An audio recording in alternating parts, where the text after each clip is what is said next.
Hello and welcome to another episode of Alan Writes. Working on Lucky Gold. It's probably a novel. Anyway, since I had to do some research on the Olmecs, those who went before, there's a lot. There's just a lot. So I've got um, the name of the guide, which I ginned up. I may change it. I also figured out some of the magic behind it. Um, so yeah, there's that. There's a lot of stuff that happens in the background. Um, Particularly the Olmecs love their pyramids. Often have many pyramids and sunken plazas, but here we just had a graveled over one and a single pyramid. This is because the king originally, we're going to call him Tio eventually, because that's a shortening of his title. Anything else, he's not going to give out his actual name. Names have power. Anyways, he cast out of his brother over these usual brother disputes, the gods, the laws, and a kingdom. Hopefully his sister has been able to usurp his brother, but, he died. And why am I talking about this king character anyway? Because the artifact is indeed an artifact, and it predates the Olmec civilization, and it is also imprinted with the spirit of the king who used it before it was basically lost. So anyway, the king is there, but he isn't the artifact, and that's an important differentiation that we will be slow to unveil. So anyway, the king of the part of the Olmecs took his most loyal followers, sailed away, made a colony with earth, sky, and darkness met. That's important in Olmec traditions. In retrospect, the darkness caused problems with all the earthquakes, but that's religion for you. It's the reason the pyramid collapsed, etc. Now, what I am going to do is he's using a form of what's called resonance telepathy, I'll call it, insofar as he's talking to you, but it's interpreted by your own brain. So I don't have to worry about a lot of the putting in the Olmec, the Nahuatl. Maybe I'm pronouncing it correctly. Probably not. Nahuatl. Anyway, their language. I don't have to worry about moving too much in. Since Heather is a scientist, some of that will creep in as she learns more. But initially, All right. Worship the Sky Dragon. I believe 4 dwarves held up the sky. That'll be hilarious. They had loved the jaguars. I get to do a little bit with jaguars, and Heather showing them cat videos eventually. Why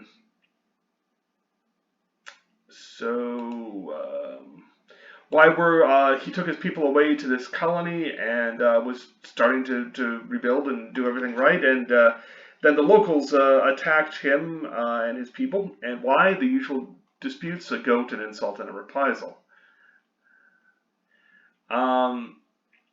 We're not going to refer to them. Oh, he won't refer to himself as the Olmec. That's the word for rubber people. People with a ball is better, and Nikantalaka Olamani, however you pronounce it. But you can't call them the Nikon because that just means here. We are all here. We are all the people. You can do Ola or Olamani. Let me capitalize that. To be specific and right, it's too short and the word loses its meaning, which is very true.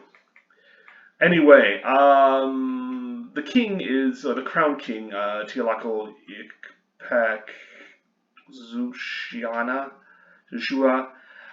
Yeah, I cannot pronounce that. We're going to call him Tio. Teoclitilla means golden. Good enough. And there's a special shout out to the University of Oregon's Nahuatl dictionary. Anyway, the guide is, we're going to call him Rigoberto, but Rigo.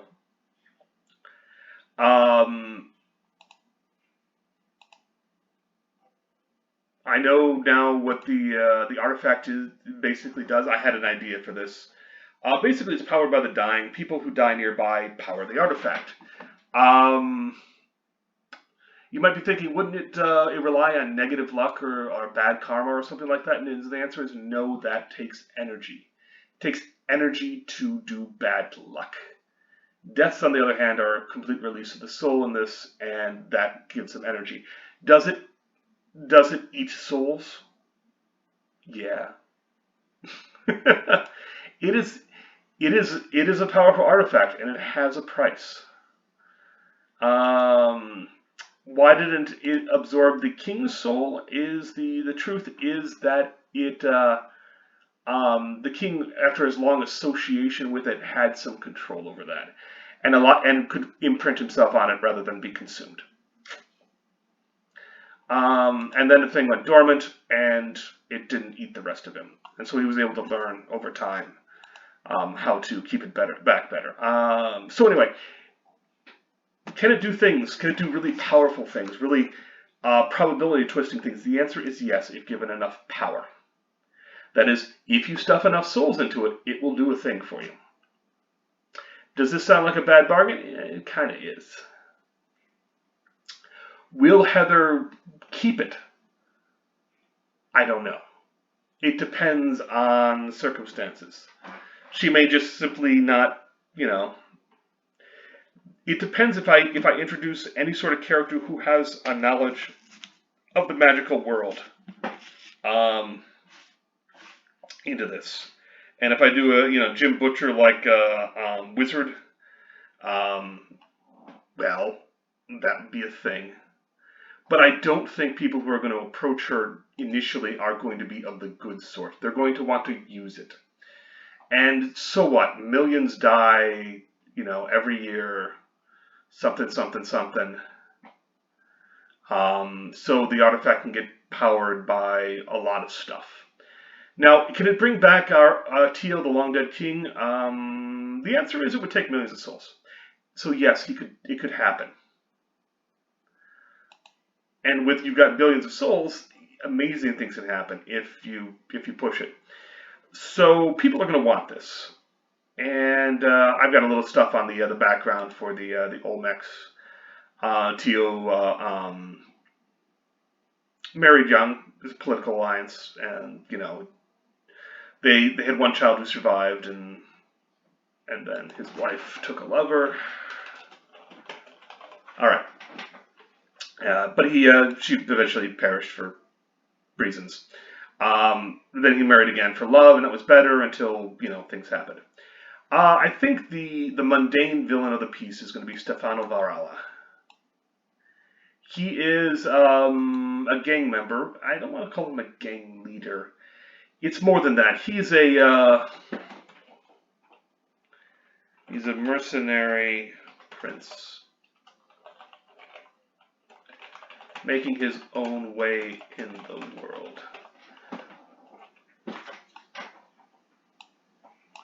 All right.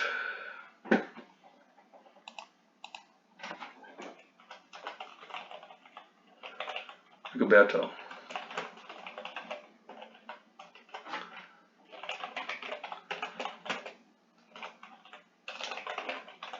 Let me put it this way. The difference between a gang leader and a mercenary prince is mercenary prince has bigger goals in mind.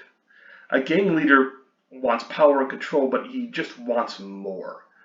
Stefano wants things in a certain way that will help him. And he's better educated, more disciplined, and more strategic in his outlook. This makes him dangerous. What can you do?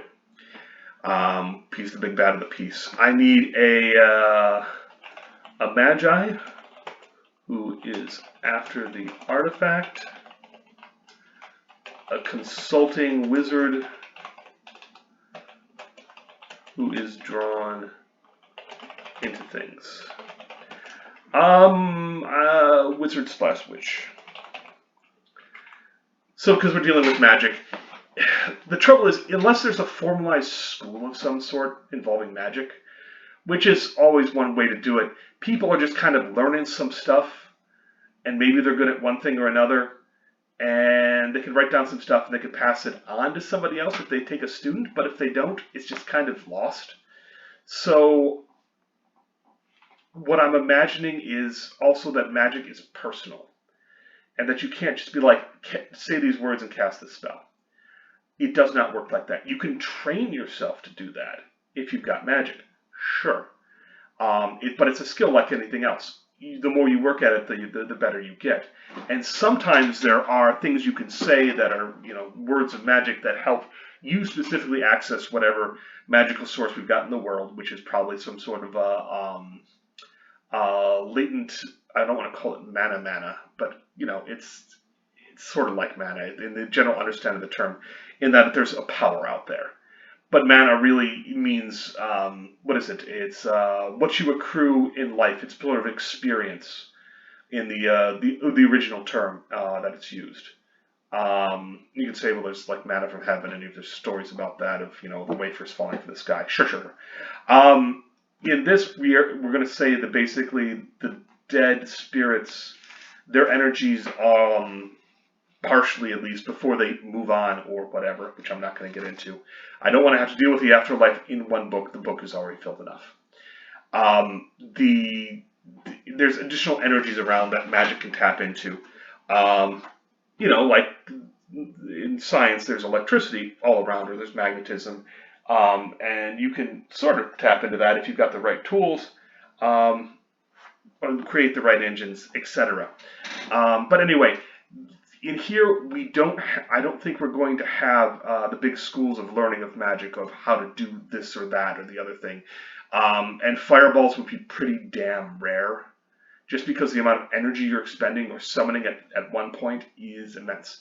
So it's going to be more like tricksters. They've got a thing they can do, which are low cost, low energy bits. Often it's perceptual, where you can, expand your consciousness into a room where you're not. It's, remote viewing or things like that. But even then, it's kind of wibbly wobbly, and you might not get everything you're looking for. Now, you want to see the future or something, that's complete bullshit. Let me put that out there right now. You can see a future that you can imagine. And if you can't imagine it, you can't see it. All right, so anyway,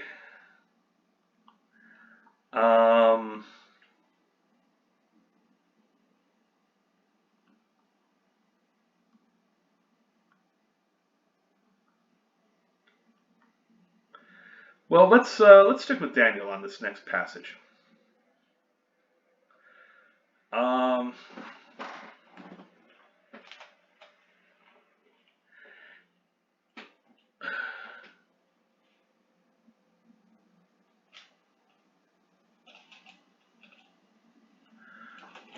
That said, whatever it is, you don't want it.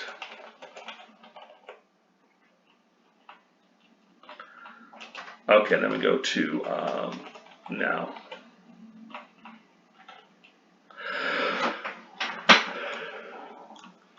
Did I say now before?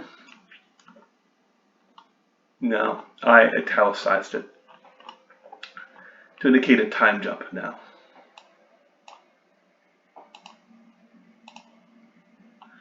All right, so Daniel left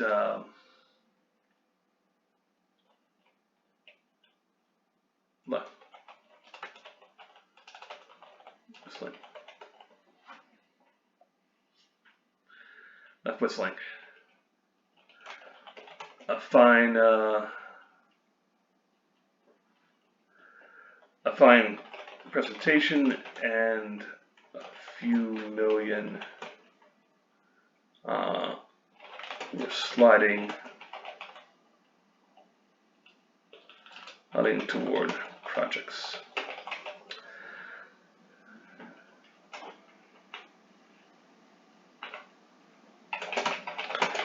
Bit of chatting and a few minutes were sliding toward projects. This was why he'd taken the job. That it hadn't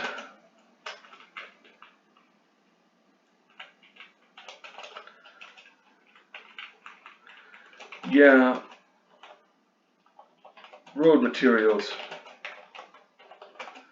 weren't sexy, but they could make a difference. That's why I've taken the job. Someone had to. And that he hadn't had much success.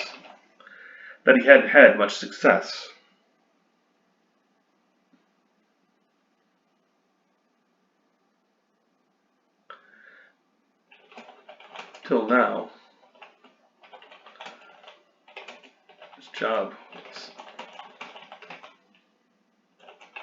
was just the push he needed to do to make this day great. Alright, I am going to need to go back and do some more interplay between the two of them. I would like Daniel and Heather to hit it off. Maybe have lunch. Not the buffet. Dirty. Now, because of the time I'm writing in, this is the time of quarantine and COVID, if you aren't keeping track of things. This will obviously take place before all this, because I don't want to have to deal with that. I don't want to have to deal with that. I don't want to have to deal with masks and quarantines and casinos being closed, because that just takes it all out of there. And if it's just Heather sitting around talking to people on the over the computer, over Skype, that's boring. I mean, I can do it. I no doubt can write it, but it will not have the flair that I'm looking for. And as such, well, there you go.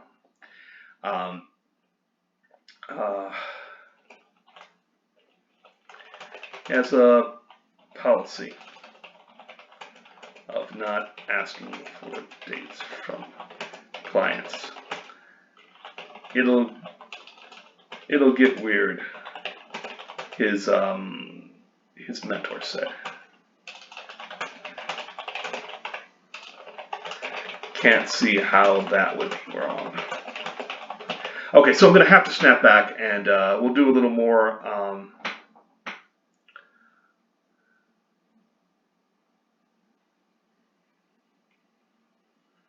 Someone had to put the money where needed. That he hadn't had much. Oh, was a great one.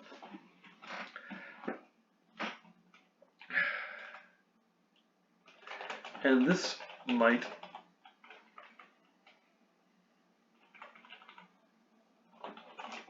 and this would not. And this will not be the end of things.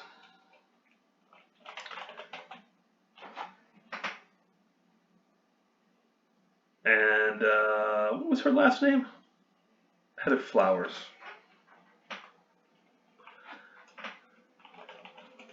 Miss Flowers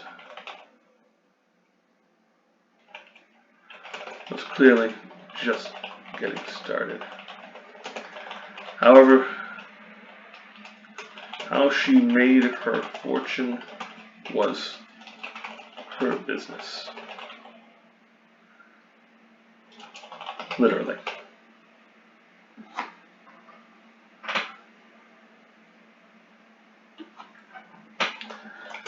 Long as she was interested in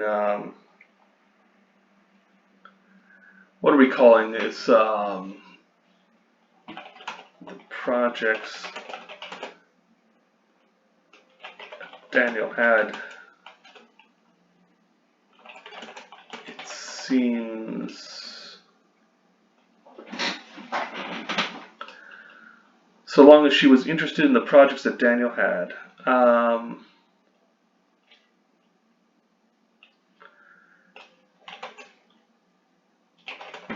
Funding humanitarian projects. He wasn't going to pry.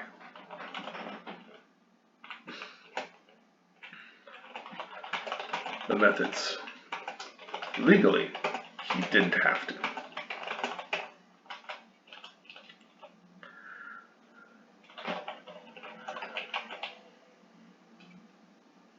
Does he have a car?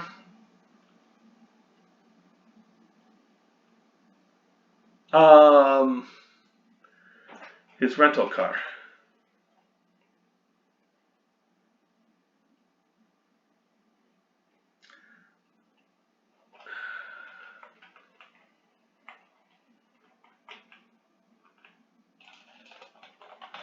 Entered the elevator whistling.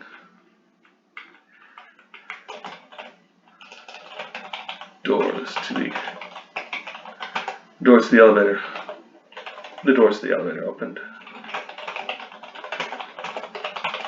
The parking garage. His rental car there at the back. Was there at the back. One of the first space he'd found. The first space he'd found. Trying to look for another one. Better one, only wasted time.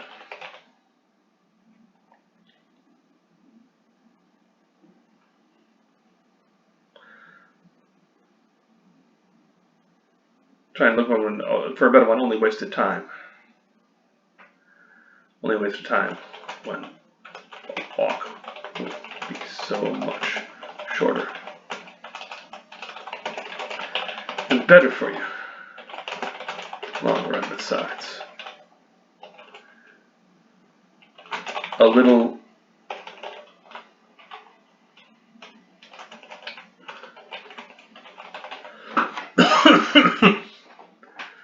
a man walked beside him. A man walked beside him. Rough fit, jacket.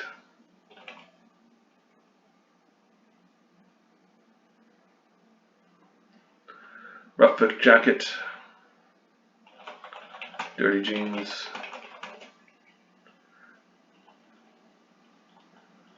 And wild hair.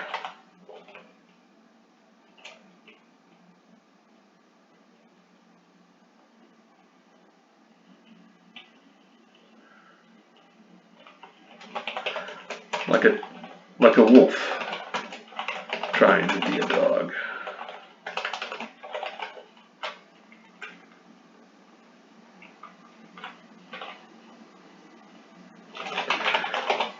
Daniel turned and found a gleaming bit of silver held between the man. Wrinkled man with sun-touched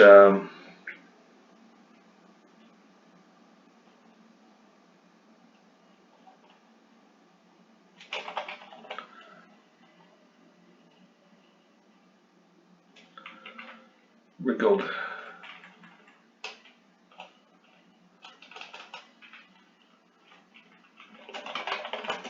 towards serious wrinkles.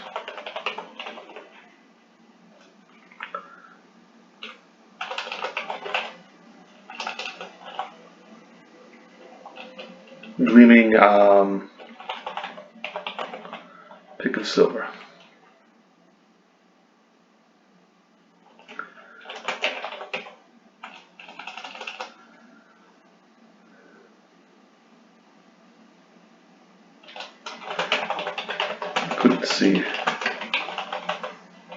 He couldn't see any features. The silver shone too bright for that.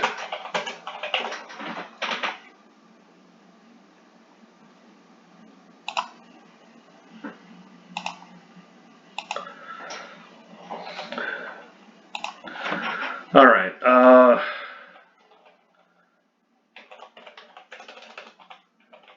Don't be nervous. Don't be nervous. We're old friends. Remember? The man. Firm tongues. as he the tooth.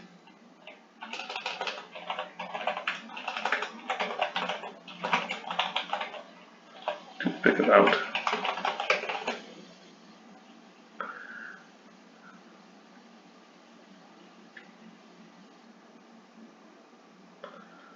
We're old friends, remember?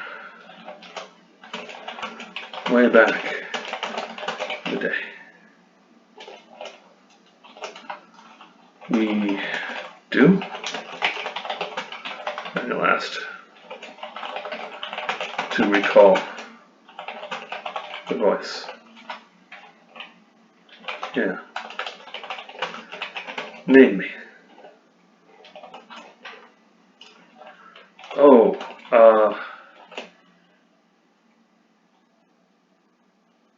Gus?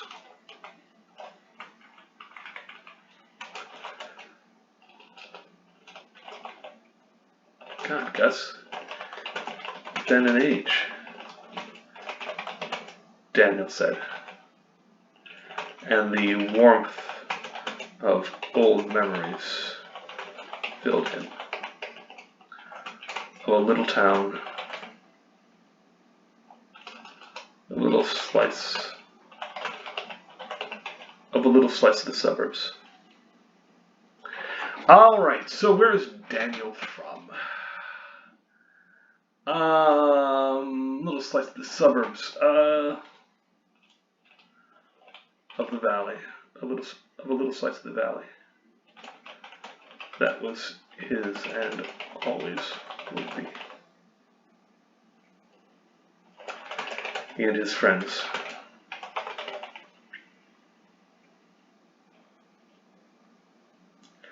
He and his friends playing in the streets, coming in before the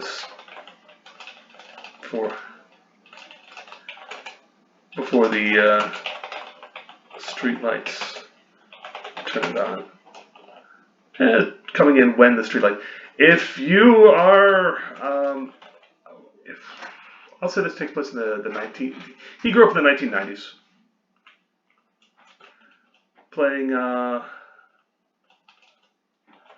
the lawns,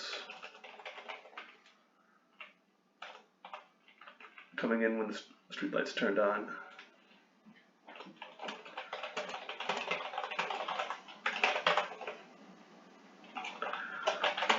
What happened to you? I've seen you in years, and now you're here? Yeah.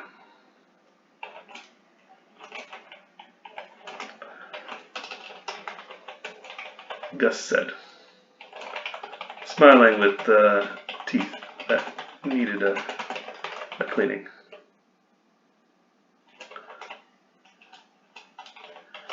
You know how things get. Guess I did. Guess I do.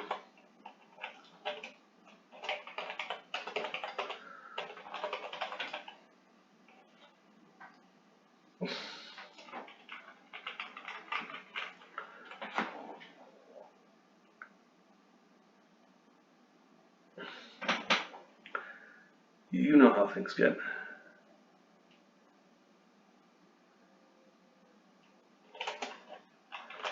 You live around here? The desert? No. Gus replied. No point. Not where the action is. Hey, are you going to be in town a while?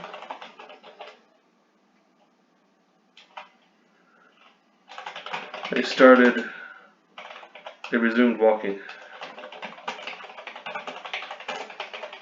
Daniel's rented car.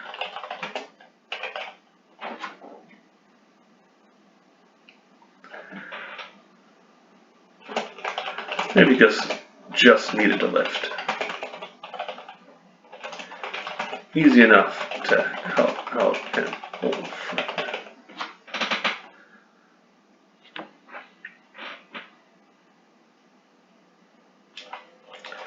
Sure.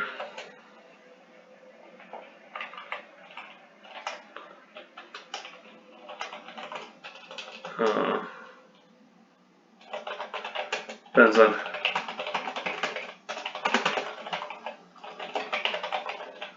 That said, really walking toward his rented car.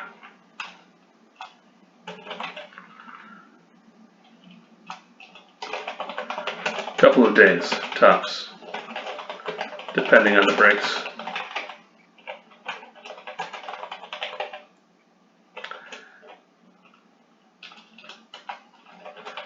Just until tomorrow.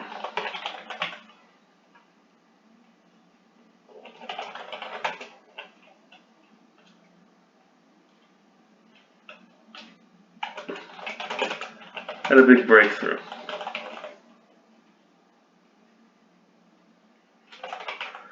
That'll cut me short. Daniel said. You have to get back to the office to both bask in the praise of his superior and also do the necessary paperwork. Okay, so here we're going to have Gus, our evil wizard, is going to compel Daniel to stay.